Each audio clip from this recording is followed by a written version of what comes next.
Agora vou conversar com um cidadão, professor, escritor, uma figura muito conhecida que Assis Fortes, todo mundo em Teresina conhece. Meu irmão, chega aqui. Bom dia, se abanque. Bom dia. A casa é sua. Vamos embora. Bom, o Assis tem uma atuação, professor em Teresina durante muitos anos, mas acima de tudo é um homem que ama a aldeia dele, Esperantina. Eu venho acompanhando há muito tempo o trabalho desse moço. Sempre está indo a Esperantina, sempre está trazendo as coisas de Esperantina para Teresina. Um homem que ama a aldeia onde nasceu, um homem que ama as tradições da sua terra, exerce a cidadania. E aí, meu irmão, mais um livro sobre Esperantina? Saiu este agora exclusivamente esperantinense. Mostra para ali, para aquele... olhar isso. sobre Esperantina. Um olhar sobre Esperantina. São crônicas com fatos da história, com aspectos da história de Esperantina. Exatamente. Presta aqui, assim. Ó, mostra a capa do livro aí, meu filho. A capa do livro. Inclusive com a fotografia da cidade. A cidade ainda tem esse perfil, Assis, ou já foi desfigurada, já foi modificada. Continua com esse aspecto? Com certeza. Com certeza? Muito bem. O Assis tem quantos livros publicados? Você tem quantos livros publicados? 7. 7? 7. Todos eles, de alguma forma, com exceção de um livro de piadas, todos... Exato. Todos eles estão ligados? Estão ligados, de certo modo, à Esperantina. Bom, vamos conversar aqui sobre um tema que está dando uma polêmica bastante acentuada na cidade. Existe um painel na Igreja Matriz. Esse painel foi pintado pelo João Batista, que é um artista de Pedro II, aliás, um artista bastante conhecido, inclusive fora do Brasil. É um pintor mais conhecido na Itália do que no Piauí. Ele só fez uma exposição em Teresina há pouco tempo, mas ele tem um trânsito muito bom na Europa, notadamente na Itália. E ele pintou um enorme painel por trás do altar-mor da igreja. E esse painel tem características de denúncia. É um painel de feição social, muito intensa, com denúncias muito gritantes. E o pároco da cidade agora está pensando em tirar ou destruir esse painel. A bola está contigo. Você me disse que é a favor da destruição desse painel, porque, no seu entender, ele não representa a realidade de Esperantina e tem conotação que não é religiosa. Pode contar a história. Eu não sei se o padre está querendo tirar o painel, porque eu, em conversa com ele não me afirmou categoricamente que essas coisas, né? Mas me parece que ele não dá muito valor ao painel. Isso é uma realidade. Agora, eu, particularmente, sou contra o painel pelo seguinte. Primeiro, existia lá, no lugar, atrás do altar, uma pintura... De que era essa pintura, Assis? Um calvário pelo filho de Esperantina, chamado Francisco Alves da Silva, mais conhecido como Chico Tiburcio. Chico Tiburcio. Era o autor do painel que havia lá. Era o autor do painel que havia antes. E este painel que havia antes foi pintado de portas abertas. As pessoas passando, entrando na igreja, até opinando. Era simplesmente o seguinte, uma imagem do Cristo em tamanho normal, a cruz lá no fundo da igreja e o painel foi pintado em torno daquela imagem. Quer dizer, ali havia uma imagem realmente. E aquele painel anterior foi abençoado pelo bispo de Parnaíba, Dom Felipe Conduru Pacheco, no dia 8 de dezembro de 1958. Por que foi colocado aquele painel? Padre Raul Formiga, o pároco anterior, precisou construir uma sacristia e aproveitou para fazer uma reforma na parte da capela mor da cidade de Esperantina. E com isso foi derrubado um altar antigo que havia lá, e não tinha essas características de beleza, foi derrubado esse altar. E como a igreja, no momento, estava pedindo que as construções novas abandonassem essa questão das imagens junto aos altares, sim, próximo do altar da celebração, colocasse apenas o Cristo crucificado. E assim foi feito. Foi o senhor Luiz da Chaga Machado quem doou o Cristo, que não está mais lá, está colocado assim à esquerda, abandonado. Né? Eu sou contra o painel também por isso. Né? Sou contra o painel porque o painel pode até representar alguma coisa, eu não sei, porque eu nunca conversei com o padre Ladislau para saber o que realmente representa aquele painel para ele. Para mim... Ele colocou, você me disse, eu me lembro, eu vi esse painel uma vez há muito tempo, ele colocou figuras reconhecíveis da cidade, você disse que ele colocou fotografias de pessoas, pinturas que retratam pessoas da cidade. Está lá no painel o senhor Paulo Memória Franco. Quem entra na igreja e vê, quem conheceu o seu Memória, vê de cara logo que aquele é um retrato dele, encostado numa pilha de saco de babaçu com um saco em cima, como que é oprimindo as quebradeiras de coco.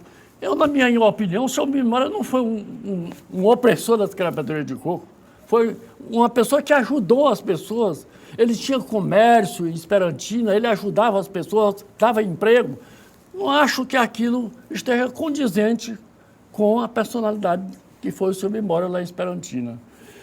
Outra coisa, eu acho que o painel pode até ter suas razões de ter sido pintado, mas devia ter sido pintado em outro lugar, não lá no fundo da igreja, por trás do altar. Por quê? Porque a Santa Igreja recomenda que o lugar das celebrações seja um lugar que contenha as coisas relacionadas com a própria celebração, que leve as pessoas a entrarem em contato com Deus, sem rancor. Né? E o painel lá pode ser, eu acho que foi mais uma questão de vingança. Ele tinha alguma questão? Ele tinha alguma questão? Se bem que eu sei que o padre Ladislau andou sofrendo em Esperantina algumas coisas. Por quê? Porque ele era muito ativo e ele provocava mesmo as pessoas, né?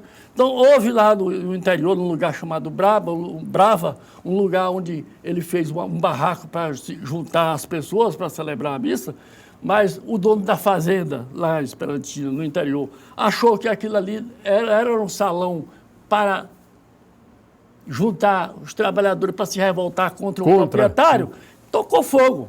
Né? Ele sofreu essas coisas lá em Esperantina e eu tenho consciência disso. Eu acho que não é por aí. Um sacerdote que é ordenado para a igreja, para celebrar e para abençoar, não deve estar amaldiçoando as pessoas por causa disso. Ele tinha realmente uma relação muito complicada com algumas pessoas de Esperantina. Né? Eu estive lá... Com as autoridades, sempre ele teve, né? Sempre teve. Quando foi eleito prefeito o senhor Manuel Lajes Filho, ele não consentiu, disse que não celebraria a missa e não consentiu que o padre que viesse para celebrar a missa celebrasse da igreja. Mas a igreja não é dele, O bispo autorizou a missa celebrada no meio da rua.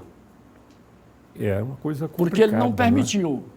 Bom, eu prometo a vocês... Agora, eu quero dizer a você pode que eu tenho muito apreço por ele. Rezo todo dia por ele. Eu respeito o sacerdote da igreja como se fora meu próprio pai. É uma pessoa da minha estimação. Agora, eu não posso me conformar com certas coisas. Eu quero, só para lhe citar uma coisa, eu escrevi um livrinho que fala sobre as imagens veneradas pelo povo esperantino. Está aqui. 3 imagens. Está aqui, ó. As imagens veneradas... A primeira veio de Portugal, trazida por Leonardo das Dores Castelo Branco, que é a imagem da padroeira. A segunda é a imagem de São Sebastião, que foi esculpida por um filho de Esperantina. E a terceira, uma imagem de Nossa Senhora de Fátima, também esculpida pelo mesmo artista. Essas 3 imagens estão lá, em Esperantina, e eu sentindo que elas estavam um pouco desprezadas, só não a da padroeira, né? A da padroeira, o padre Ladislau mandou fazer uma restauração na Bahia, e ela voltou muito bonita, está lá dentro de uma casula de vidro. Mas acontece que quando essa imagem foi quebrada, quer dizer, no rosto, por que ela foi quebrada? Num dia de eleição, ela foi colocada lá num altar, porque a igreja não se abria dia de eleição. Sim. Mas nesse dia foi aberta. E a imagem estava lá em cima do altar. e veio um sujeito maluco e atirou uma pedra. Quebrou o rosto da imagem, derrubou a imagem, quebrou o rosto da imagem. Então, a partir daí, eu falo aí que foi ele, Padre Ladislau, que levou a imagem, graças a ele. A Bahia para ser restaurada. Eu não escondo essas coisas. Entendo. Agora, eu escrevi esse livrinho e lancei Esperantina. 2 dias depois, o Padre Ladislau celebrou lá em Esperantina e lá do altar foi corrigir o livro, dizer que o livro estava cheio de erros, etc, etc. E eu não me conformei. Eu não sou homem de andar agredindo os padres, absolutamente não. Mas me levantei nessa hora, estava sentado, levantei a mão e disse: lamento não ter o poder do altar para me manifestar. E o pároco, que era o padre Ernesto, me deu o microfone e eu peguei o microfone só para dizer o seguinte: não é hora para se falar nessas coisas, nós estamos no festejo da padroeira, mas o livrinho é a pura expressão da verdade.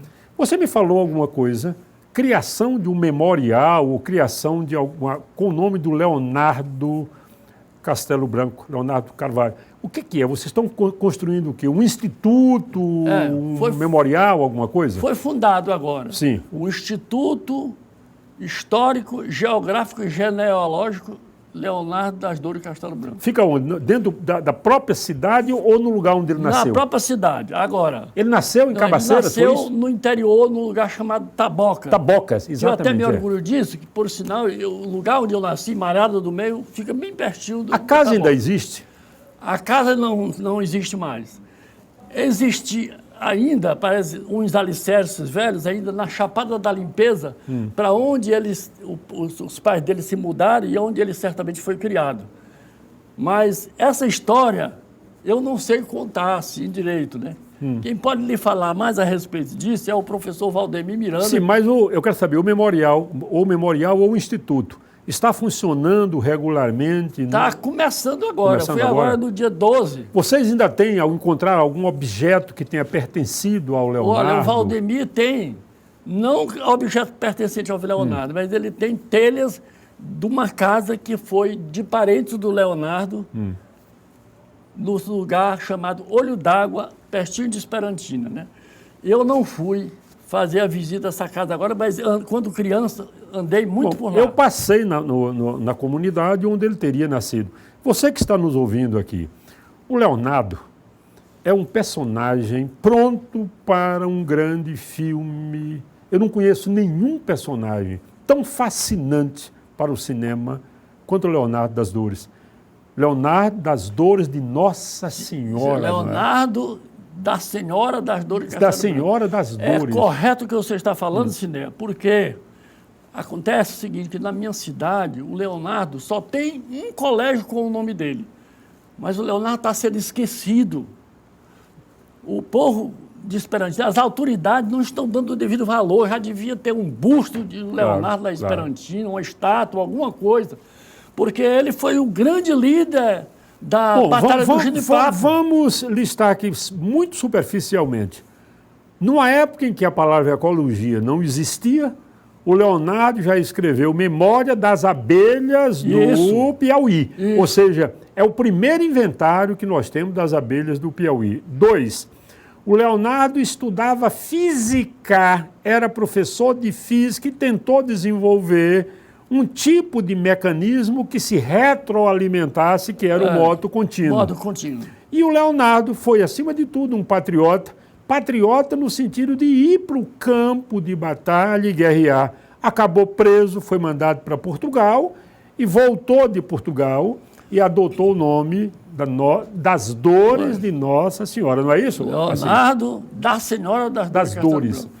Uma coisa interessante, quem leu Odilon Nunes e Monsenhor Chaves vai verificar que o Leonardo, se ele tivesse participado ativamente da Batalha do Genipapo, o resultado poderia ter sido diferente. Poderia ter sido outro. Não que Fitier perdesse. Mas poderia... Bom, primeiro era um homem de formação muito adiantada e autodidata, porque não há informação de que Leonardo tenha estudado em escolas, academias. Ele estudou com o próprio pai. Pois é, com o pai.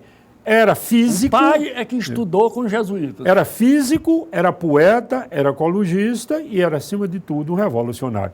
Assis, onde é que as pessoas podem encontrar o seu livro? Pode falar, sem problema, para Olha, comprar. no momento, eu tenho alguns exemplares na Pode livraria Entre Livros. A livraria do... Entre Livros. A livraria Entre Livros, tem duas. Tem a Nova Aliança, que foi aqui no centro da cidade. Mas é a da Avenida Dom Severino. Agora, quem quiser o livro, eu ainda tenho alguns, Então uns deixa 20 ou mais que posso fazer a doação. Bom, então deixa o Alguém telefone pode se aí, porque de comunicar repente comigo. vão querer saber onde é que encontrar o livro. 3231-0290. Bem, tá aí. O Assis não faz livro para ganhar dinheiro. Eu conheço a atividade dele. É um professor, tem uma história, tem um compromisso com a cidade dele. Isso é uma coisa muito bonita. Esperantina só tem a agradecer pela sua existência. Pedrinho, traga aí uma cajuína para a gente brindar aqui a presença do Assis. Eu lhe Isso. agradeço muito, Neto. Assis, sucesso para o seu trabalho aqui e agora.